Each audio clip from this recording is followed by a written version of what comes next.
Hey guys, my name is Elijah, and in this tutorial I will show you how to get list ID in ClickUp. This one is really simple and straightforward, so let's jump right into it. First thing you will have to do is to go to the list that you want to get the ID from. So in my case it will be this project 2 list. And now in order to find the ID, I will go right here to my URL.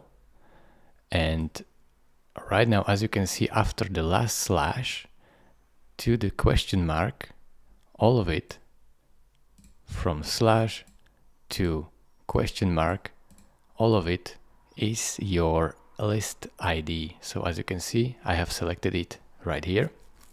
So if I go to another list, again, from the last slash to question mark, that's my ID. That's the ID of my list.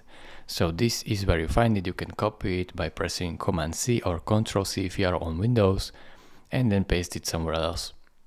Thank you for watching. If this video was helpful to you, consider subscribing and liking this video, and I will see you in the next tutorial. Bye bye.